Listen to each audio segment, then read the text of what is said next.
Puji Tuhan, saudara yang kasih dalam nama Yesus Kristus. Salam. Kita bersyukur atas kasih dan kuasa kemurahan Tuhan yang dapat kita terus rasakan di dalam kehidupan kita pribadi.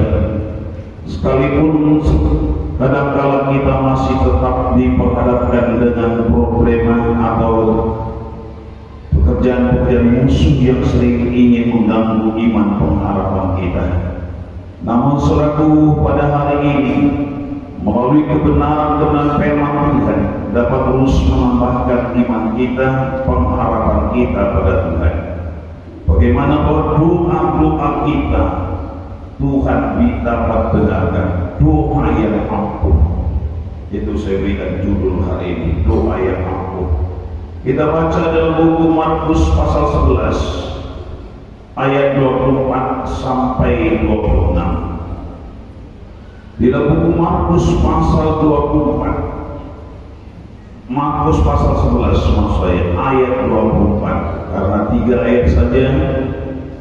Sebagaimana terakhir ini sidang Tuhan saja membaca, nanti saya ulangkan ayat demi ayat. Kalau sudah dapat, mari kita mulai baca dalam Markus pasal 11 ayat 24. 1, 3.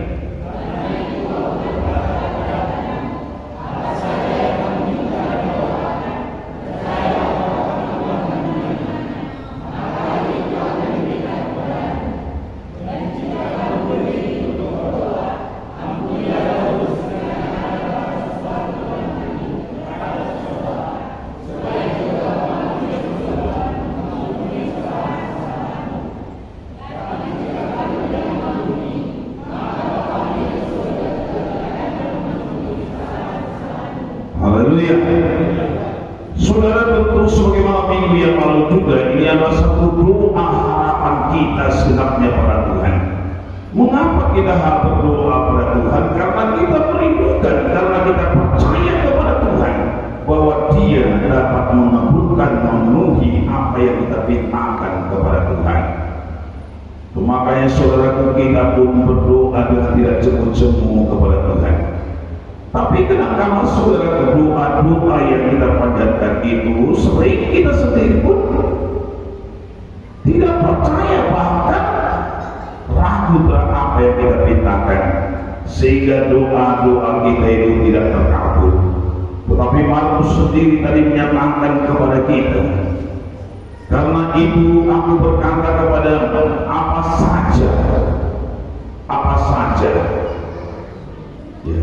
Berarti Tuhan tidak pernah membatasi saudara saya memohon kepada Tuhan.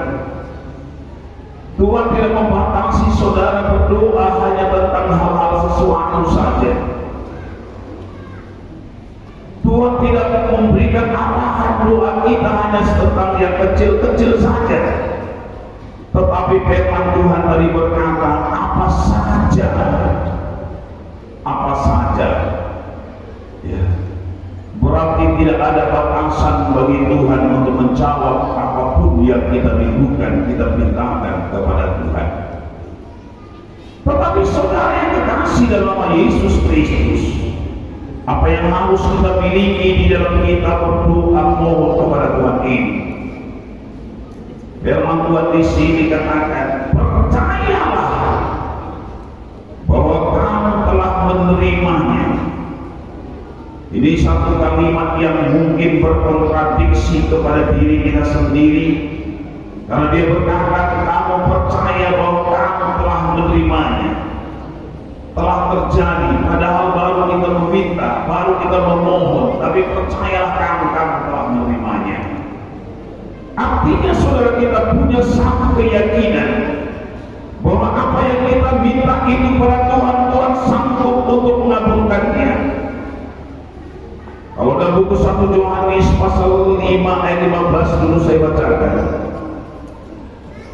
1 Yohanes pasal 5 ayat 15. Firman Tuhan. Dan jikalau kamu, saya ulangi, dan jikalau kita tahu bahwa Dia mengabulkan apa saja yang kita minta. Perhatikan ya.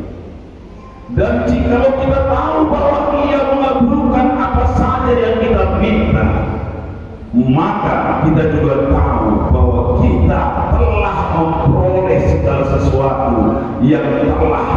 dan minta kepadanya.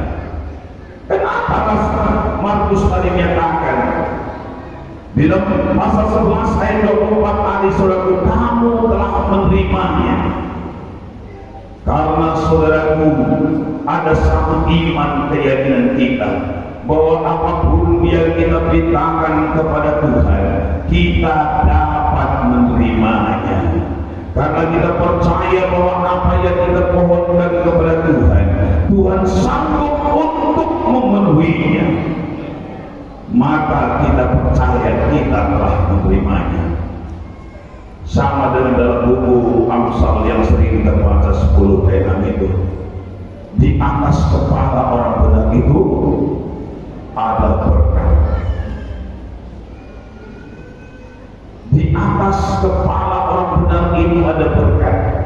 Sekarang pun dia berkata, kita harus percaya bahwa kita telah menerimanya. Saya ulangkan, ya, kamu minta dan Tuhan akan percayalah bahwa kamu telah menerimanya. Hal ini yang saudaraku bisa kita translate, ubahkan menjadi satu kenyataan dalam diri kita. Perlu satu penerjemahan, perlu satu perubahan. Dari satu mungkin kadang-kadang pikiran orang dalam khayalan, istilah sekarang apa? Halusinasi. Mungkin orang berpikir bahwa kita halusinasi. Tetapi saudara, kebenaran firman Tuhan tadi menguatkan kita di dalam 1 Yohanes 5 ayat 15 tadi. Kenapa kita percaya kita telah menerima? Karena Tuhan mengabulkan apa yang kita minta itu. Hanya masalahnya adalah bukan soal terjadinya, masalah penting adalah masalah soal waktu. Nah, tetapi saudaraku, ada satu hal yang kita perlukan di sini. Apa yang kita butuhkan adalah iman. Percaya itu kalau dia masuk di sana adalah iman. Kita harus punya satu keyakinan, kita harus punya iman. Ya. Bahwa di dalam apapun yang kita doakan, perintahkan itu, Tuhan telah melakukannya. Bukan akan, tetapi telah. Untuk itulah maka saudara, saya harus memiliki satu iman yang teguh. Kita harus memiliki satu iman, yaitu iman yang mengubahkan. Iman yang mengubahkan itulah iman yang tulus dan sejati. Ya. Iman yang tulus dan sejati. Ketulusan hati kita bukti kepercayaan kita pada Allah. Ketulusan saudara saya itu bukti kepercayaan kita pada Tuhan, bukan pada diri kita sendiri atau kepada perbuatan kita. Kita percaya itu bukan terhadap diri kita, kemampuan kita, tetapi terhadap apa yang dijanjikan oleh Tuhan itu sendiri. Ya. Percaya itu saudara, kita harus punya satu tindakan perbuatan melakukan yang baik dengan setia. Ini yang dibutuhkan. Ya. Bagaimana orang beriman seperti di sana, saudaraku, mempercayai firman Tuhan. Kita harus percaya pada firman Tuhan. Firman Tuhan yang bagaimana tadi katakan, apa saja yang kamu minta kepadaku, percayalah bahwa kamu telah menerimanya. Didukung kita pada buku 1 Yohanes pasal 5 ayat 15 tadi, kita percaya bahwa Tuhan mengabulkan setiap apa yang kita doakan. Hanya kan tinggal proses. Ya, demikian kepada Tuhan itu. Tapi dasarnya tadi apa? Iman. Kita harus beriman. Orang beriman tadi saya katakan tidak bersandar kepada pengertiannya sendiri, tidak bersandar pada kemampuannya sendiri, tidak bersandar pada kekuatannya, tapi bersandar kepada firman Tuhan, kepada Allah sendiri. Nah, ini dia, percaya pada Tuhan, bukan kepada kemampuan kita, bukan kepada orang lain, tetapi kita bersandar pada Allah sendiri. mempercayai apa yang difirmankan Tuhan ini. Yang difirmankan Tuhan tadi apa? Apa saja yang kau minta dalam nama Tuhan akan diberikan kepadamu. Sekarang kita dalam proses meminta atau berdoa. Percayalah kamu telah menerimanya. Belum dapat memang, tapi sudah menerima. Inilah yang perlu ditranslate atau diubahkan tadi, saudara. Maka saudara saya, kita sebenarnya harus memiliki iman yang bertumbuh. Jangan memiliki iman yang statis, yang tetap. Tapi mari milikilah iman yang bertumbuh. Harus iman itu semakin teguh. Harus iman itu menuju satu kesempurnaan. Apalagi iman yang tertidur, jangan miliki. Tuhan mau saudaraku kita senantiasa memiliki iman yang bertumbuh. Kalau saudara tidak memiliki iman yang bertumbuh, sukar bagi kita meraih apa yang diterangkan oleh firman Tuhan tadi. Tapi saudaraku, mari kita miliki iman yang bertumbuh. Apalagi di akhir zaman ini. Jangankan dalam hal kita minta apa saja, mempertahankan keselamatan kita bersukar bagi kita kalau iman kita tidak bertumbuh. Nah, kalau iman saudara saya tidak bertumbuh untuk mempertahankan keselamatan kita pun sulit bagi kita. Maka marilah saudaraku, Yudas katakan supaya kita harus bertumbuh terus dalam iman dan pengharapan kita. Yudas ayat 19 ayat 20, saya baca. Yudas ayat 20. Akan tetapi kamu saudara-saudaraku yang kekasih, bangunlah dirimu sendiri di atas dasar imanmu yang paling suci dan berdoalah dalam Roh Kudus. Harus bangun terus iman kita. 2 Petrus pun dikatakan itu pasal 1 ayat 5. Harus kita berusaha dengan sungguh-sungguh menambahkan kepada iman kita. Iman itu harus bertumbuh bertambah-tambah untuk meraih kuasa Tuhan, berkat Tuhan yang lebih besar lagi. Saudara, kita harus miliki iman yang besar. Miliki iman yang besar. Untuk itu maka saudara saya jangan miliki iman yang ragu-ragu atau iman yang bimbang. Tapi milikilah iman yang teguh tadi, iman yang bertumbuh tadi, supaya semakin kuat pengharapan kita kepada Tuhan. Apa yang membuat iman kita dapat bertumbuh, saudara? Melalui apa iman dapat bertumbuh? Mata yang tetap tertuju kepada Tuhan. Mata yang tetap tertuju kepada Yesus. Kalau mata saudara tertuju kepada perkara-perkara dunia ini, pasti iman saudara tidak akan bisa bertumbuh. Kalau mata saudara tertuju kepada pribadi seseorang, maka iman saudara tidak akan dapat bertumbuh dengan sempurna. Karena seseorang yang saudara perhatikan itu adalah manusia yang biasa, banyak kekurangannya. Tetapi kalau mata saudara tertuju kepada Yesus, Dia dapat terus memimpin iman saudara dan membawa iman kita itu terus kepada kesempurnaan. Iman kita itu dibawa Tuhan terus kepada kesempurnaan. Ya, ini mau Tuhan. Untuk itu saudaraku, kita berada dalam tempat ini, maka miliki terus iman yang bertumbuh dengan cara tadi, pandanglah pada Yesus. Kalau saudara memandang pada gereja punya banyak kekurangan. Gereja punya banyak kekurangan. gereja kita ini masih banyak kekurangan yang perlu dibenahi. Tapi kalau sudah tahu apa yang harus dibenahi, mari sama-sama kita benahi supaya lebih baik ke depan.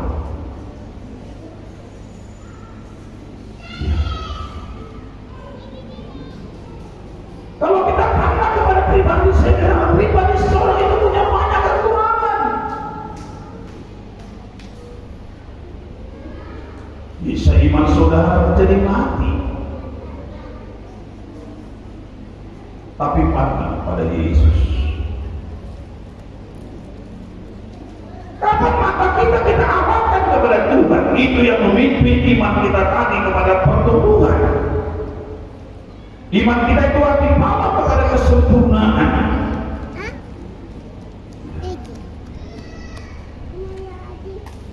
Iman kita akan dibawa terus kepada kesempurnaan. Itu tertulis dalam Ibrani 12 ayat 2. Kita harus memiliki iman yang tertuju pada Kristus. Itu membuat iman itu bisa bertumbuh. Kalau aturan-peraturan gereja belum selamanya sempurna, saya katakan bisa buat iman sudah tidak bertumbuh. Pandanglah pada Yesus.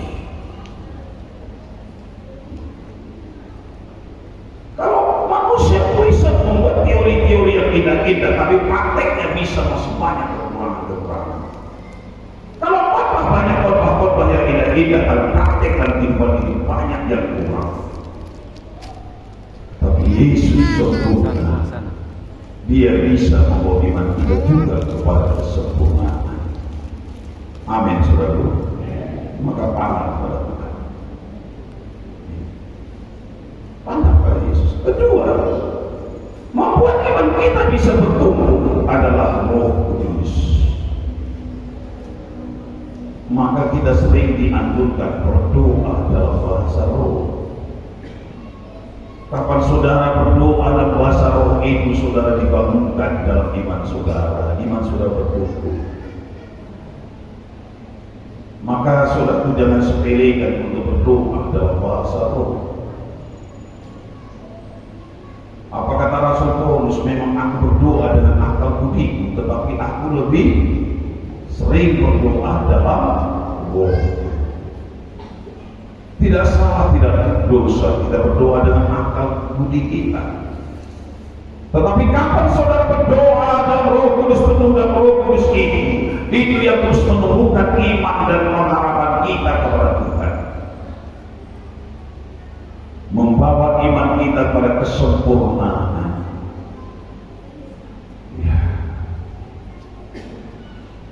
Membawa iman kita kepada kesempurnaan.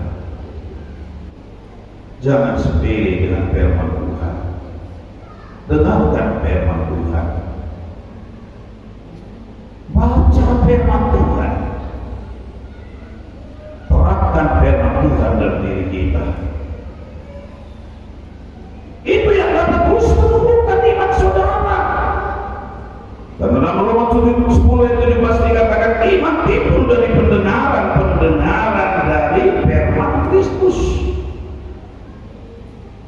Dari pendengaran kita ini bisa dua perkara yang terjadi, positif atau negatif.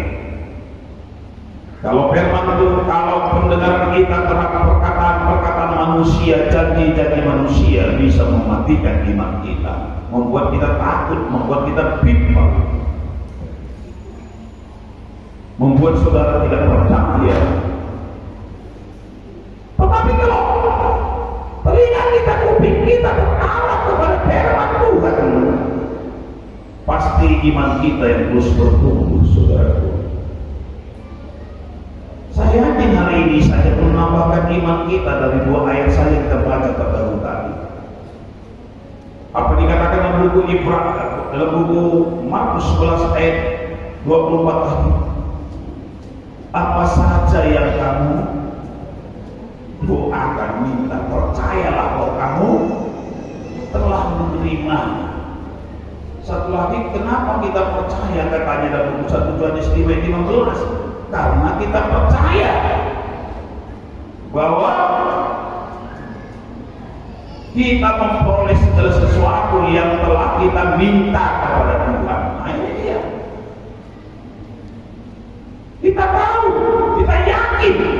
kita tahu bahwa Tuhan mengabulkan apa saja yang kita minta.